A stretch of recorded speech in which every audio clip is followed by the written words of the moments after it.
হযরত আদম আলাইহিস সালাম কোন আর্গুমেন্টের কাছে গেলেন না,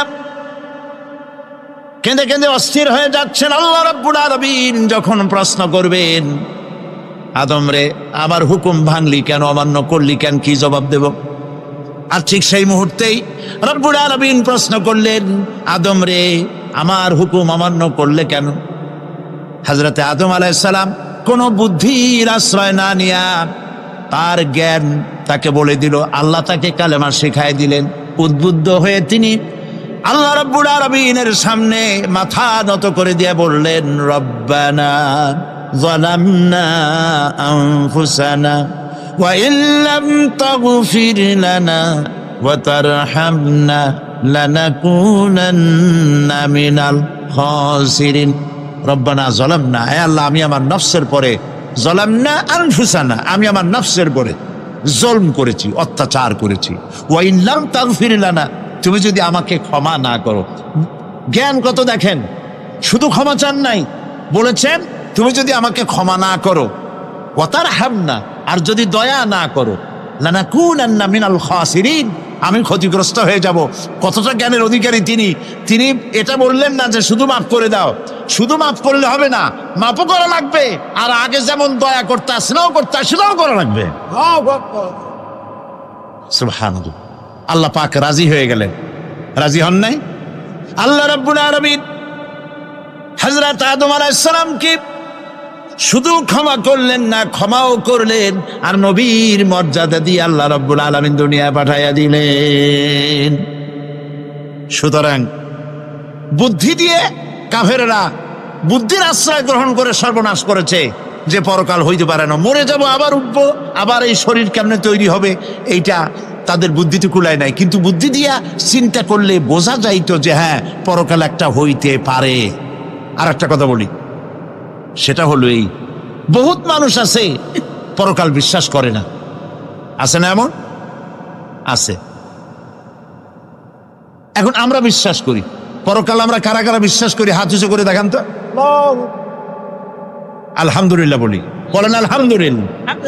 এখন যারা বিশ্বাস করে না তাদেরকে জানাতে চাই, আমরা যারা পরকালে বিশ্বাস করি, তাহলে পরকাল যদি না হয়, কিয়ামত যদি না হয়, বিচার আচার যদি কিছু না হয়, আমরাও বেঁচে গেলাম, আপনারাও বেঁচে গেলেন। কিন্তু সত্য সত্যই যদি পরকাল একটা হয়, বিচার যদি হয়, আমরা বেঁচে যাব, ফেসে যাবা তোমরা। প্রিয় ভাই সব, আল্লাহ রাব্বুল আলামিন সুন্দর করে বুঝাচ্ছেন, দেখো পরকাল কেন হবে, এটা বুদ্ধি দিয়ে চিন্তা করো, জ্ঞান দিয়ে চিন্তা করো। সারা বছর ব্যবসা করার পর হিসাব নিকাশের একটা দিন আসে, আসে না? বলেন আসে কিনা? হিসাব নিকাশের একটা দিন আসে সারা বছর ব্যবসা করার পর, সারা বছর লেখাপড়া করার পর, তারপরে কি বলে পরীক্ষা দেওয়ার একটা দিন আসে, আসে না? তো সারা জীবন আপনি এখানে কাজবাজ করবেন, এখানে আপনি ভালো করলেন মন্দ করলেন, এর কোনো জবাব হবে না, বিচার হবে না। এটা পাগলে চিন্তা করতে পারে, আর পাগলেরা চিন্তা করে বলেই তারা বলে, পাগলেরই এটা কথা, মাটির পুতুল যেমনে নাচায় তেমনে নাচি, পুতুলের কি দোষ? মরিয়া দেখেন, এই গান যারা বিশ্বাস করে, মরিয়া দেখেন অবস্থাটা কি হয়। ফেরেশতারা আসা ধোপায় যেমন কাপড় আশ্রায়, ওই রকম ঠ্যাং ধরিয়া কবরের মধ্যে আশ্রাবে, আর বলবে যেমনে আশ্রায় তেমনে আশ্রাই, ফেরেশতার কি দোষ? কাজে এই পৃথিবী শেষ কথা নয়, মৃত্যু অবধারিত, মরা লাগবে না। এবার দেখেন আল্লাহ কি বলেন, আল্লাযী খালাকাল মাউতা ওয়াল হায়াতা লিয়াবলুয়াকুম আইয়ুকুম আহসানু আমালা। আল্লাহ পাক বলছেন, আমি মৃত্যু আর জীবন সৃষ্টি করেছি। কেন করেছি? লক্ষ্য করুন, লিয়াবলুয়াকুম, যাতে করে আমি তোমাদেরকে পরীক্ষা করে নিতে পারি। কি ব্যাপারে? আইয়ুকুম আহসানু আমালা, আমলের দিক থেকে, নেক কাজের মধ্য থেকে, ভালো কাজ এবং খারাপ কাজের মধ্য থেকে, আইয়ুকুম আহসানু থেকে তোমাদের মধ্যে কে উত্তম, কে ভালো মানুষ, এইটার পরীক্ষা নেওয়ার জন্য আমি জন্ম আমি মৃত্যু আর জন্মের সৃষ্টি করেছি। প্রিয় ভাই সব খুব লক্ষ্য করুন, জন্ম আর মৃত্যু। জন্ম হলে মৃত্যু হবেই, না হবে না। এই যে একটা ডিউরেশন, একটি সময়, এই সময়টা হলো পরীক্ষার সময়। আমরা যারা পড়াশোনা করেছি, আপনারা পড়াশোনা করেছেন নিশ্চয়ই, কলেজে অথবা হাই স্কুলে অথবা মাদ্রাসায় প্রতি বছর একটা করে পরীক্ষা আসে না পরীক্ষা? এই পরীক্ষার ডিউরেশন কত সময়? 3 ঘন্টা। কয় ঘন্টা বলে? 3 ঘন্টা। এই 3 ঘন্টা পরীক্ষা দিতে গিয়ে আপনারা কি কোনো ছাত্রকে দেখেছেন যে প্রশ্নপত্র সামনে নিয়ে গল্প করতেছে, প্রশ্নপত্র সামনে নিয়ে তাস খেলে, জুয়া খেলে, আর একদিকে তাকায় থাকে? প্রতিটি মুহূর্ত সে কাজে লাগাচ্ছে, প্রতি মুহূর্ত কাজে লাগাচ্ছে। 3 ঘন্টা পুরা হওয়ার 2 ঘন্টার মধ্যে পরীক্ষা তার শেষ হয়ে গেছে, কিন্তু সে চলে যাচ্ছে না, বাকি আরো 1 ঘন্টা আধা ঘন্টা রিভাইজ করতেছে। সে যা যা পরীক্ষা দিয়েছিল প্রশ্ন অনুযায়ী জবাবগুলি ঠিক হয়েছে কিনা সে মিলিয়ে দেখে। কারণ কি? কারণ হলো এই পরীক্ষা যদি ফেল করি, বাপ মায়ের কষ্ট করা পয়সাগুলি বিফলে চলে যাবে, আমি চাকরি পাবো না, আমার জীবনটা 1 বছরের জন্য নষ্ট হয়ে যাবে। এই জন্য সে এত খাটাখাটনি করে পরীক্ষায় ভালো ফল করার জন্য সে পরীক্ষা দেয়, এবং পরীক্ষার রেজাল্ট এই পৃথিবীতেই হয়। ঠিক কিনা বলেন? খাতা দেখতে যতদিন লাগে তারপরে পরীক্ষা হয়। খুব লক্ষ্য করুন, আমাদেরও একটা পরীক্ষা চলতেছে এই পৃথিবীতে, সকলে। ওটা শিক্ষাঙ্গনের পরীক্ষা, এটা জীবনের পরীক্ষা। এই যে ওর পরীক্ষার ডিউরেশন, সময়কাল 3 ঘন্টা, আর আমাদের পরীক্ষার, সমস্ত মানুষের পরীক্ষার সময়কাল হলো জন্ম থেকে শুরু করে মৃত্যু পর্যন্ত। এর মধ্যে বালেগ হওয়া পর্যন্ত সময়টা কনসিডারেবল, ক্ষমার যোগ্য। 15 বছর 12 বছর বালেগ হইতে যে কয় বছর লাগছে, এইটা যা করছেন যা বলছেন সব মাপ। কিন্তু বালেগ হওয়ার পরের থেকে নিয়ে মৃত্যু পর্যন্ত যা যা করবেন সমস্ত কাজের হিসাব আল্লাহর কাছে দিতে হবে। একটা প্রশ্ন করি আপনাদের কাছে, রাগ করবেন না তো? বলবেন যে কথা বলতে তো আপনি আসছেন, আমাদের দিয়ে খাটান কেন? এরকম চিন্তা করবেন না তো? প্রশ্নটা হচ্ছে, বলেন তো দেখি, পৃথিবীর মধ্যে সব চাইতে মূল্যবান জিনিস, দামি জিনিস কোনটা? ইখতিলাফ হয়ে গিয়েছে, ইখতিলাফ হয়েছে। কেউ বলেছে যৌবন, কেউ বলেছে কোরআন, কেউ বলেছে ইসলাম। আর যারা বেশি বুদ্ধি রাখে তারা খামোশ, তারা কথা বলে নাই। কোনটা কইয়া কোন জ্বালা চুপ করে থাকাই ভালো। সব থেকে মূল্যবান জিনিসের নাম সময়। সব থেকে মূল্যবান জিনিসের নাম কি? এবার বলেন, এই পৃথিবীর মানুষ সব থেকে অপচয় করে কোন জিনিসে? সময়। সময়ের অপচয় আমরা যা করি। বাড়িতে আজকে রাত্রে ক্যালকুলেটর, কম্পিউটার, ক্যালকুলেটর না থাকে যদি কাগজ কলম হাতে নেন। জীবনের 15 বছর বাদ দেন, এখন আপনার বয়স এখন যা, এই বয়সে প্রতিদিন ওই যৌবন প্রাপ্তির পর থেকে নিয়ে এই পর্যন্ত প্রতিদিন টেলিভিশনের সামনে নাটক দেখার জন্য, সিনেমা দেখার জন্য, ন্যাশনাল জিওগ্রাফি দেখার জন্য, ডিসকভারি দেখার জন্য, স্পোর্টস দেখার জন্য প্রতিদিন কয় ঘন্টা টিভির সামনে আপনি বসেন। এরপরে আপনি এগুলিকে সপ্তাহে কয় ঘন্টা হয়, মাসে কয় ঘন্টা হয়, বছরে কয় ঘন্টা হয়। বয়স এখন আপনার 50 বছর, 15 বছর বাদ দেন, 35 বছর হিসাব করেন কয় বছর আপনি টেলিভিশনের সামনে বসা ছিলেন। আমার কথা কি মাথায় ঢুকছে? কয় বছর টেলিভিশন আর সিনেমা হলে বসা ছিলেন? চায়ের দোকানে গল্প করতে গিয়ে, আড্ডা মারতে গিয়ে কতটা সময় নষ্ট করেছেন?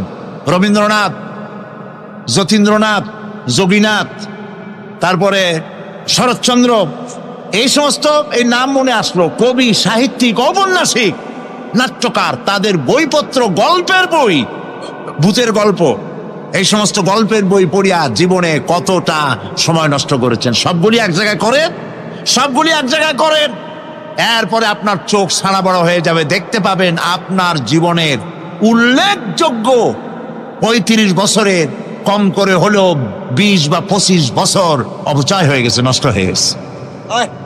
ইন্না লিল্লাহি ওয়া ইন্না ইলাইহি রাজিউন। জীবনের সব থেকে মূল্যবান সময়গুলি নষ্ট করে ফেলেছি আমরা।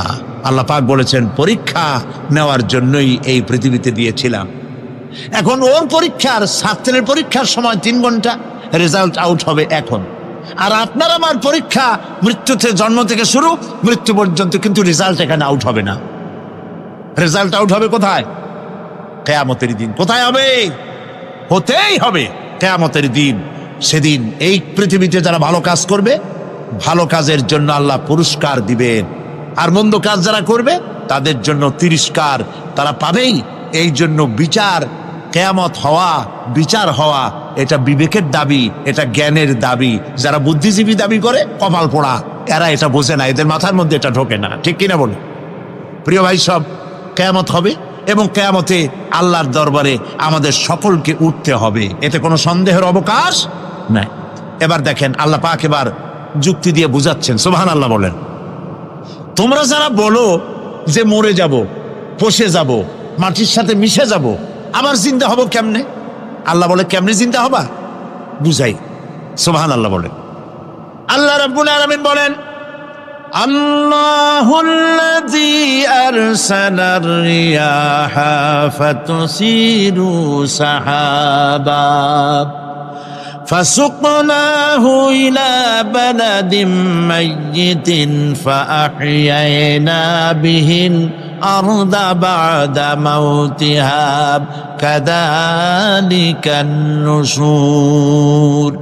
আল্লাহ পাক বলেন, লক্ষ্য করে দেখো, সমুদ্রের লবণাক্ত পানিগুলি বাষ্পীয় আকারে মেঘমালায় পরিণত করে দেই, আর বাতাসকে হুকুম করি মেঘটাকে টেনে নিয়ে যাও অমুক জায়গায়।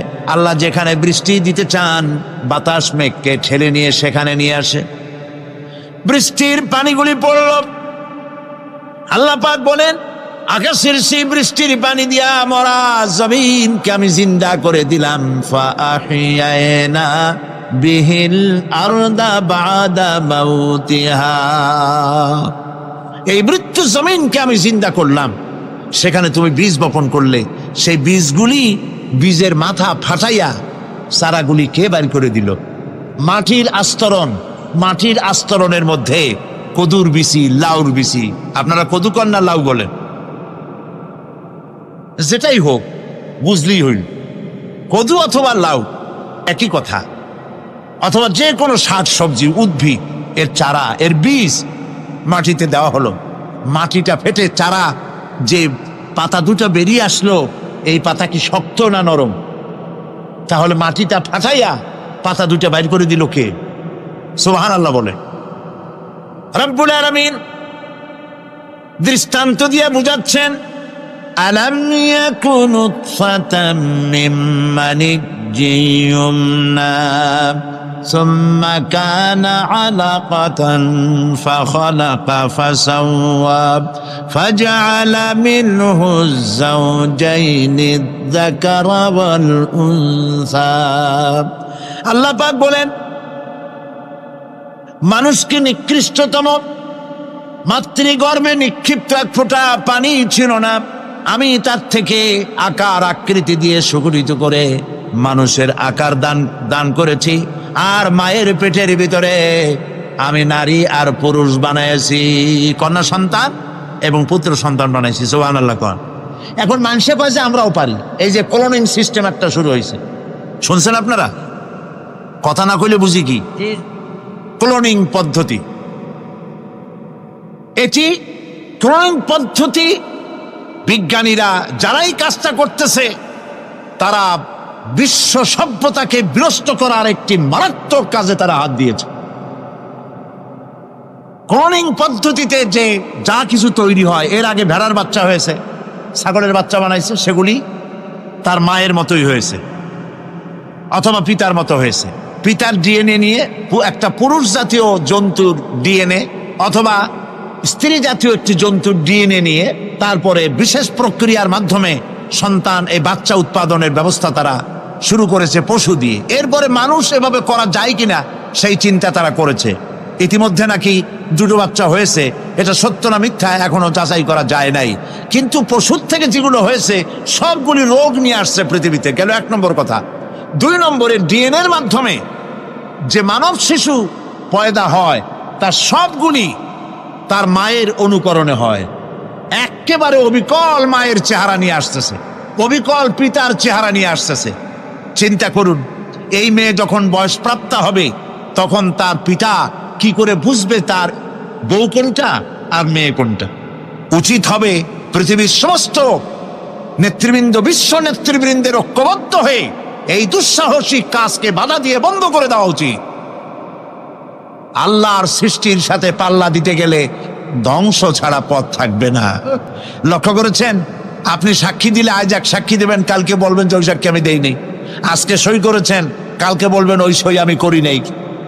কিন্তু আল্লাহ রাব্বুল আলামিন আপনার ফিঙ্গারপ্রিন্ট, আপনার আঙ্গুলের ছাপ এমন করে দিয়েছেন, এই আঙ্গুল দিয়ে যদি কাগজের উপর একটা টিপ মারেন, টিপ সই করেন, আপনার বাবা কবর থেকে উঠে এসেও বলতে পারবে না যেটা আপনার না।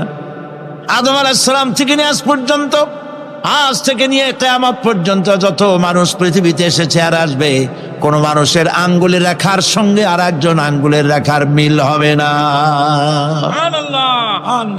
এ হচ্ছে আমার আল্লাহর সৃষ্টি, সুবহানাল্লাহ। সুতরাং তিনি বলছেন, আমি মাতৃগর্ভের ভিতরে সন্তান তৈরি করি, সেই সন্তানকে কোনটা কন্যা সন্তান, কোনটা পুত্র সন্তান আমি বানাই।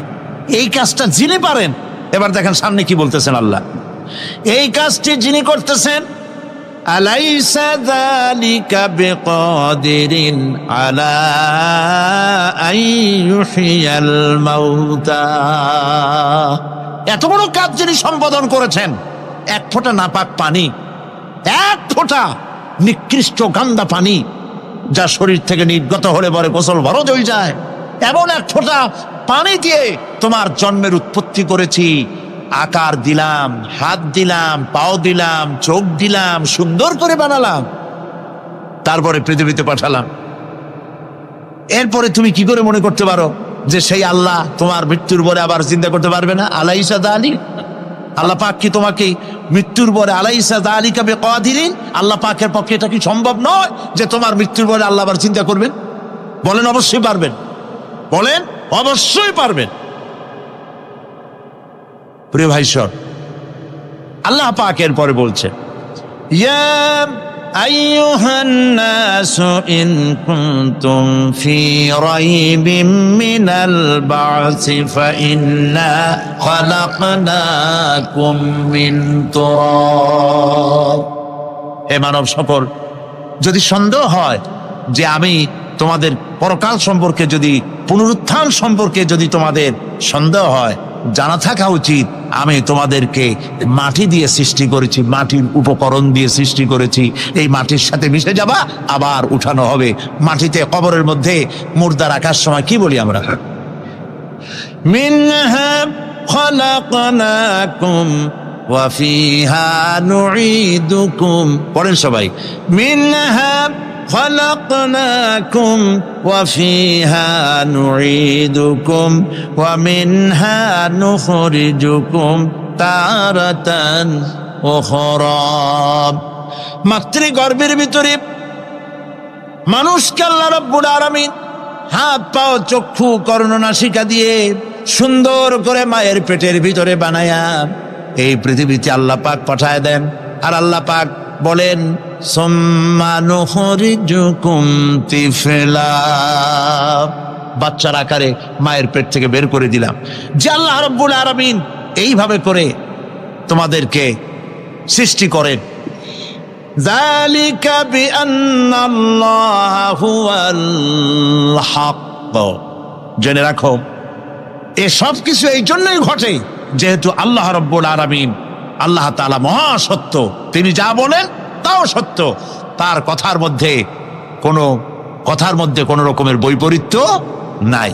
ব্যারোমিটার যন্ত্র আছে, যে যন্ত্রের মাধ্যমে আবহাওয়া মাপা হয়, বৃষ্টি হবে কি হবে না, ঝড় হবে কি হবে না, জলোচ্ছ্বাস হবে কি হবে না, এগুলি ব্যারোমিটার যন্ত্র দিয়া, আবহাওয়া মাপা যন্ত্র দিয়ে তারা মাপে।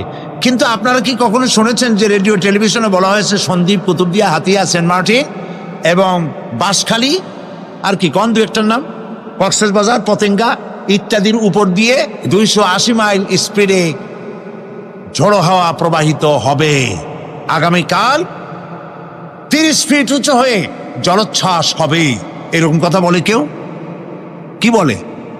হইতে পারে, হইতে পারে, বজ্রসহ বৃষ্টিপাত হতে পারে। এবার কোরআন শরীফ দেখুন তো, কোরআন শরীফে কোথাও আছে পরকাল হইলেও হইতে পারে, কবর আযাব এটাও হয়তো হইতে পারে, জান্নাত আর জাহান্নাম থাকতেও পারে, এরকম কথা আছে? সব কথা ডাইরেক্ট, কোন কথার ভিতরে কোন রকমের বৈপরীত্য নাই। আল্লাহ রাব্বুল আলামিন বলেছেন ইযাস সামাউ ফাতারাত, আকাশ সমূহ যখন বিদীর্ণ হয়ে যাবে, ওয়া ইযাল কাওয়াকিবু তাসারাত, আর যখন তারকা সমূহ বিক্ষিপ্ত হয়ে পড়বে, ওয়া ইযাল কুবুরু বুসিরাত, আর যখন কবরের ভিতরে যা কিছু আছে সব উদ্গীরণ করে দেওয়া হবে। সমস্ত কথাগুলি ডাইরেক্ট। যালিকা বিআন্নাল্লাহা হুয়াল হক, যেহেতু আল্লাহ মহাসত্য। ওয়া মান আসতাকু মিনাল্লাহি কিলা, আর আল্লাহর চাইতে সত্যবাদী আর কে আছে? বলেন আছে কেউ?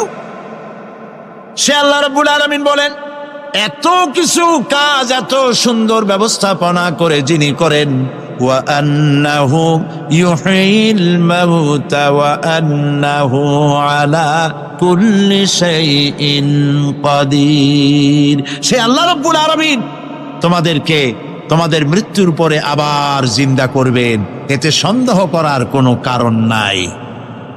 وَأَنَّ السَّاعَةَ آتِيَةٌ لَا رَيْبَ فِيهَا وَأَنَّ اللَّهَ يُبْعَثُ مَن فِي الْقُبُورِ।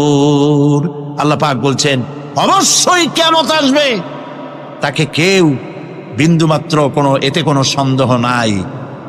আর وَأَنَّ اللَّهَ يُبْعَثُ مَن فِي الْقُبُورِ, আর আল্লাহ পাক অবশ্যই কবরে যা কিছু আছে সব বের করে নিয়ে আসবেন।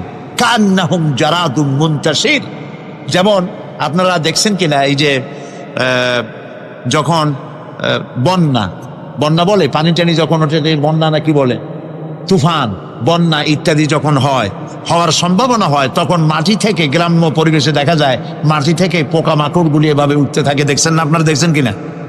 পাখাওয়ালা পিঁপড়াগুলি এইভাবে সব উঠতে থাকে। কান্নাহুম জারাদুম মুনতাশির, এইভাবে করে পোকামাকড় পতঙ্গগুলি যেভাবে মাটি থেকে উদ্গত হতে থাকে, সমস্ত খবরগুলি থেকে মানুষগুলি এভাবে উদ্গত হয়ে যাবে। তবে হ্যাঁ, আপনারা একটা প্রশ্ন করতে পারেন যে কবর দিয়ে সব উঠবে, কিন্তু যে মানুষের বাঁকে খাইছে তার কি হবে? যে মানুষের আগুনে পুড়ে গেছে তার কি হবে? যে নদীর মধ্যে ডুবে গেছে তার কি হবে? যে কুমিরের পেটে চলে গেছে তার কি হবে? এরকম একটা প্রশ্ন আপনারা করতে পারেন। কবর কাকে বলে সেটা আমাদের জানতে হবে। কবর শুধু মাটির গর্তটাকেই কবর বলা হয় না, এটি আলমে বারজাখ, এটি পর্দা, এটা জবনিকা।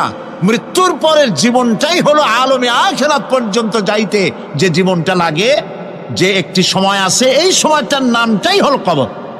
সেটা গর্তের মধ্যে হইতে পারে, মাটির মধ্যে, সেটা বাঘের পেটে হতে পারে, সেটা কুমিরের পেটে হতে পারে, সেটা পানিতে পচে যেতে পারে, এটা কোনো বিষয় না। আল্লাহ পাক উঠাতে চাইবেন এবং সমস্ত কিছুকে কিয়ামতের দিন আল্লাহ রাব্বুল আলামিন তার দরবারে হাজির করবে। তাহলে আমরা বুঝতে পারলাম যে কিয়ামত যে হবে এই ব্যাপারে কোনো সন্দেহের অবকাশ না।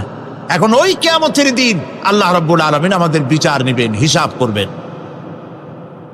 দুনিয়ায় যে পরীক্ষা দিয়েছিলাম, এই পরীক্ষায় যদি কেউ একবার ফেল করে, আর একবার পরীক্ষা দিয়ে পাস করার সুযোগ আছে। আরো একবার যদি ফেল করে, আবার পরীক্ষা দিয়ে পাস করার সুযোগ আছে। 10 বার পরীক্ষা দিবেন, 10 বার ফেল করবেন। 100 বার পরীক্ষা দিবেন, 100 বার ফেল করবেন, তারপরেও আবার পরীক্ষা দেওয়ার সুযোগ আছে। কিন্তু কিয়ামতের ময়দানে যদি কোনো মানুষ তার জীবনের পরীক্ষায় যদি ফেল করে, দ্বিতীয়বার পরীক্ষা দিয়া পাস করার আর কোনো সুযোগ নাই। এই পৃথিবীতে জজ কোর্টে কেউ হেরে গেল, হাইকোর্টে আপিল করার সুযোগ আছে। হাইকোর্টে যদি হেরে যায়, সুপ্রিম কোর্টে কেস করে জেতার সুযোগ আছে, আপিল করার সুযোগ আছে। সুপ্রিম কোর্টেও হেরে গেল, প্রেসিডেন্টের কাছে জীবন ভিক্ষা চাওয়া যাইতে পারে। কিন্তু কিয়ামতে আখিরাতে আদালতে ওই জায়গায় মানুষ যদি একবার তার জীবনের মামলায় হেরে যায়, দ্বিতীয়বার আপিল করার আর কোনো জায়গা নাই। কঠিন জায়গা, সেই জায়গা হবে এবং সেখানে সবাইকে উঠতেই হবে। সুতরাং এই যে প্রশ্ন করা হয় যে প্রায় এই কিয়ামত কবে হবে, এটা বিশ্বাস করি না, হ্যান ত্যান ইত্যাদি, মরলে আবার জিন্দা করবে কে, এইসব প্রশ্নের কোনো দাম নাই। আল্লাহ পাক এই ব্যাপারে আরেকটি কথা বলছেন, ইয়াসআলুনাকা কাআন্নাকা হাফিয়ুন আনহা কুল ইন্নামা ইলমুহা ইনদাল্লাহ ওয়ালাকিন্না আকসারান নাসি লা ইয়ালামুন। হে নবী, এরা আপনার কাছে এই প্রশ্নটা করে এইভাবে যে কিয়ামত কবে আসবে, মনে হয় যেন আপনি এটা জানেন। এই ইলম কিয়ামত কবে হবে মনে হয় যেন আপনি এটা জানেন, সেই জন্য তারা এই প্রশ্নটা করছে। আসলে কুল ইন্নামা ইলমুহা ইনদাল্লাহ, কিয়ামত কবে হবে এটা কে জানেন? ওয়ালাকিন্না আকসারান নাসি লা ইয়ালামুন, অবশ্যই অধিকাংশ মানুষের এইটা জানে না। কিয়ামত কবে হবে এটা একমাত্র আল্লাহ পাক জানেন। পরকালের জীবন যে হবে এতে কোনো সন্দেহ নাই, সেই ব্যাপারে আল্লাহ পাক বলছেন, আআনতুম আশাদ্দু খালকান আমিস সামাউ বানাহা। তোমরা যে পুনরুত্থান সম্পর্কে অস্বীকার করো, এবার চিন্তা করো, তোমারে বানানো কঠিন না ওই মহা আকাশটা বানানো কঠিন? কোনটা কঠিন বলেন না আপনারা, কোনটা কঠিন? আপনারা একটু তাকায় দেখেন তো, এই যে বিশাল প্যান্ডেল, এই প্যান্ডেলে খুঁটি আছে না নাই? আছে কিনা? কতগুলো খুঁটি গুনতে আপনার আধা ঘন্টা কানে সময় লাগবে, ঠিক না? এই একটা প্যান্ডেল বানাতে যদি এতগুলি খুঁটি লাগে, তাহলে বিশাল আকাশে যদি এইরকম খুঁটি লাগতো আকাশটারে ঝুলায় রাখার জন্য, তাহলে চিন্তা করেন তো, খুঁটির জ্বালায় গাড়ি টাড়ি চালান যাইতো? আছে কোনো খুঁটি? জোরে বলেন, আছে? নাই। ওই আকাশটাকে আল্লাহ পাক বলছেন, আনতুম আশাদ্দু খালকান আমিস সামাউ বানাহা। তোমারে বানানো কঠিন না ওই বিশাল আকাশ বানানো কঠিন? কোনটা কঠিন ছিল? তো ওই আকাশটা বানানোই তো আল্লাহ পাকের কাছে সহজ হয়ে গেছে। তাহলে তোমারে একবার বানাইয়া যে একবার বানাতে পেরেছেন তিনি আবার জিন্দা করতে পারবেন না, এই চিন্তা কেন করো?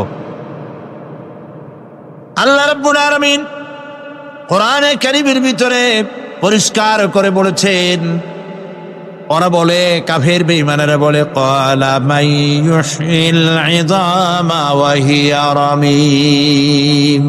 আমাদের হাড় গোড় যখন পচে যাবে, গলে যাবে, কে আমাদের জিন্দা করবে? জবাবে আল্লাহ পাক বলেন, হে নবী আপনি বলুন, কুল ইউহয়িয়াল্লাযী আনশাহা আউওয়ালা মাররা। আপনি বলে দিন যে আল্লাহ রাব্বুল আলামিন একবার তোমাকে সৃষ্টি করেছেন, প্রথমবার যিনি সৃষ্টি করেছেন দ্বিতীয়বার মৃত্যুর পরে আবার তিনি জিন্দা করবেন। কেন বিশ্বাস করেন? সুতরাং এই যে আল্লাহ পাক মানুষকে জীবন দিয়েছেন, এই জীবনের পরে মৃত্যু, মৃত্যুর পরে আবার আমাদের সকলকে উঠতে হবে এবং আল্লাহ পাকের দরবারে আমাদেরকে উপস্থিত হতে হবে। এই কথাগুলি যারা অস্বীকার করে, পরকাল যারা মানে না, তাদের সম্পর্কে আল্লাহ পাক বলছেন, والذين كذبوا بآياتنا ولقاء الآخرة حبطت أعمالهم। আল্লাহ পাক বলেন, যারা পরকালকে অস্বীকার করেছে, আখিরাত যারা মানে না, তাদের জিন্দেগীর সকল আমলগুলিকে আল্লাহ পাক বরবাদ করে দিবেন। পরকালের বিশ্বাসের উপরে ভিত্তি করেই মানুষের চরিত্র ভালো হইতে বলেন পারে। একটা দৃষ্টান্ত দেই, একটা দৃষ্টান্ত। এই যে যারা চুরি করে, ডাকাতি করে, সন্ত্রাস করে মানুষ মারে, সন্ত্রাসগুলি করে কি জন্যে? এদের ধারণা নাই যে আল্লাহ পাক আমাদেরকে উঠাইতে পারবে, আমাদের মৃত্যু হবে। পরকালের চিন্তা নাই বলেই তারা এই কাজটা করে। রাতের আধারে কোটি কোটি টাকার অফার আসছে, কেউ দেখে না।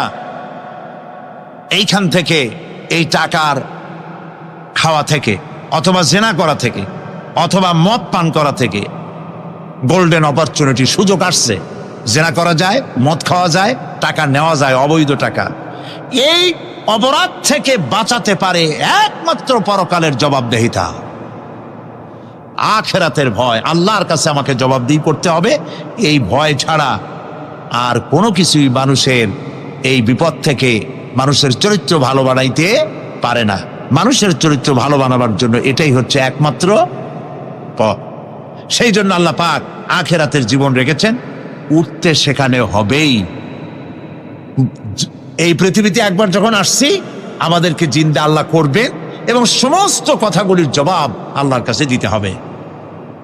আল্লাহ রাব্বুল আলামিন বলেন, ওয়াত্তুর ওয়া কিতাবিম মাসতুর ফি রাক্কিম মানশুর ওয়াল বাইতিল মা'মুর ওয়াস সাকফিল মারফু' ওয়াল বাহরিল মাসজুর ইন্না আযাবা রাব্বিকা লাওয়াকি' মা লাহু মিন দাফি'। সূরা তুর।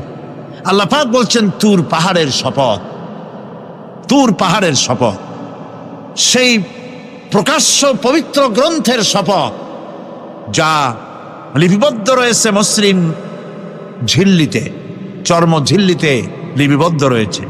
আরো শপথ বাইতুল মামুরের, আরো শপথ সুউচ্চ আকাশে, আরো শপথ উচ্ছ্বাসিত তরঙ্গায়িত সমুদ্রে।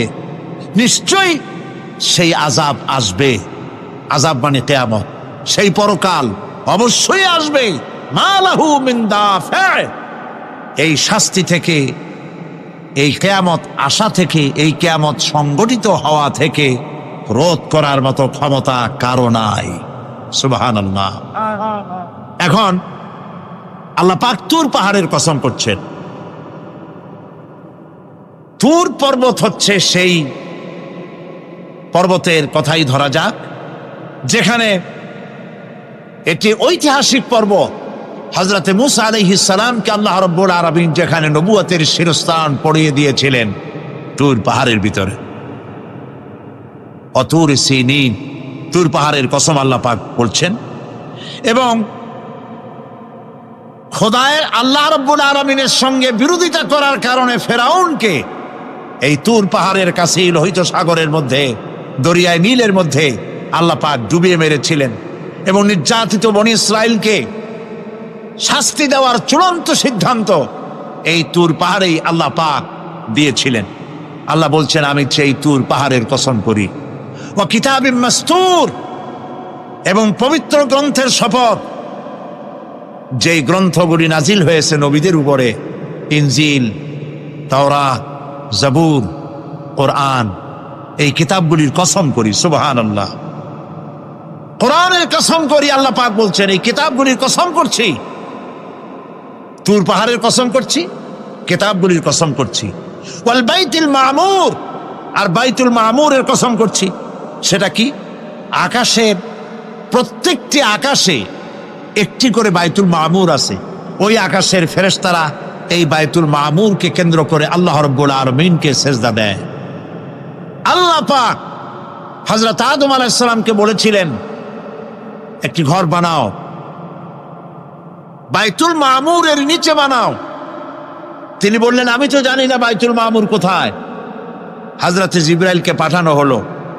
বাইতুল মা'মুর আকাশের যেখানে আছে, ঠিক সেই সোজা বর্তমানে মক্কা শরীফে যে কাবা শরীফ যা আছে, অবিকল আল্লাহ পাকের আকাশে বাইতুল মা'মুর যেখানে, তার সরাসরি নিচেই কাবা শরীফ স্থাপিত হয়েছে।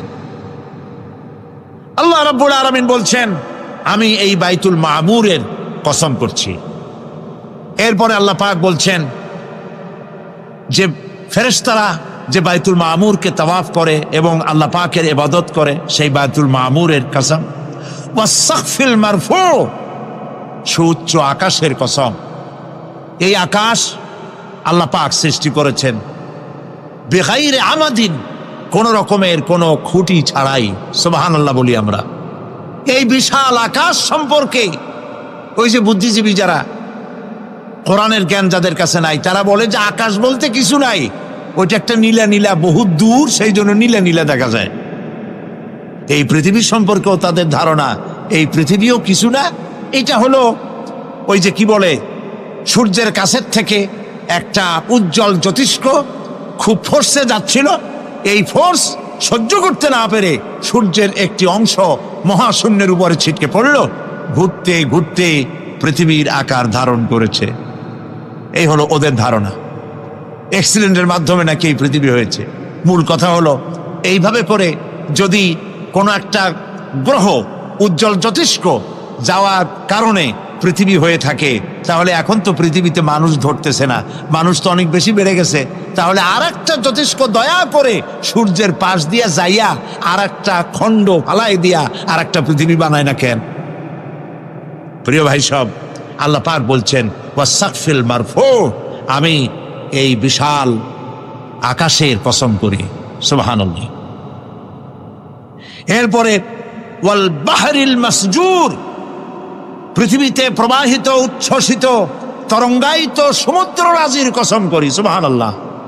আচ্ছা বলেন তো, এই পৃথিবী এর নিচে কি? এই পৃথিবীর নিচে কি? এই পৃথিবী মহাশূন্যের উপরে ঘুরছে। লক্ষ্য করেন আল্লাহর কত বড় শক্তি। আটলান্টিক মহাসাগর কোথায়? বলতে পারবেন না? এই পৃথিবীতে। আটলান্টিক মহাসাগর কোথায়? এই পৃথিবীতে। আটলান্টিক মহাসাগর, প্রশান্ত মহাসাগর, ভূমধ্য সাগর, যত সাগর আর মহাসাগর সব এই পৃথিবীতে। এই পৃথিবী অসংখ্য পাহাড়, অসংখ্য সমুদ্র আর অসংখ্য মানবরাজি নিয়ে লাটিমের মতো ঘুরতেছে। সুবহানাল্লাহ। মহাশূন্যের উপরে, মহাশূন্যের উপরে লাটিম যেমন ঘোরে, পৃথিবী তেমন ঘোরে, অথচ মানুষগুলো ছিটকে পড়ে যায় না, পানিগুলি উড়ে কোথাও পড়ে যায় না। সুবহানাল্লাহ বলতে ইচ্ছে করে না।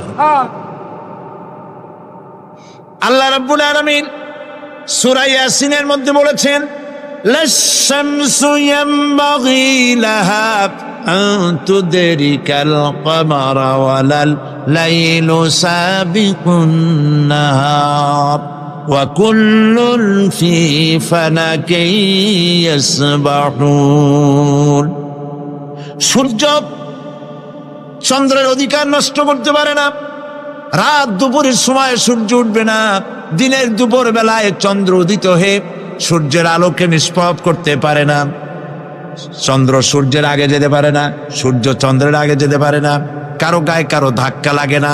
অসংখ্য তারকারাজি উড়ে বেড়াতেছে, কারো সাথে কারো কোনো ধাক্কা নাই, কোনো সংঘর্ষ নাই। মহাশূন্যের উপরে সূর্য চন্দ্র যেমন ঘোরে, ওয়া কুল্লুন ফি ফালাকি ইয়াসবাহুন, চাঁদ আর সূর্য যেমন ঘোরে, মহাশূন্যে যা আছে তাও ঘোরে। এই পৃথিবীটা মহাশূন্যের উপরে, গোটা পৃথিবী, সমস্ত সমুদ্র আর মহাসমুদ্র নিয়ে সব ঘুরতেছে। সুবহানাল্লাহ। ওয়াল বাহরিল মাসজুর, তরঙ্গায়িত উচ্ছ্বসিত সমুদ্র রাজির কসম করি। সমুদ্র সন্দ্বীপ যাওয়ার সময় কেমন অবস্থা হয় যদি তুফানে পড়ে? দাল্লা মান তাদউনা ইল্লা ইয়াহু, সকলের কথা মানুষ ভুলে যায়। মৌজুন কাল জিবাল, পাহাড়ের মতো যখন ঢেউগুলো আসতে থাকে সবাই সব ভুলে যায়, তখন মনে পড়ে শুধু আল্লাহ। কি মনে পড়ে? আল্লাহ। আল্লাহ কত বড়, সমুদ্রের কাছে যাই দেখেন। সুবহানাল্লাহ। এই বিশাল বিশাল সমুদ্র রাজির কসম করছি।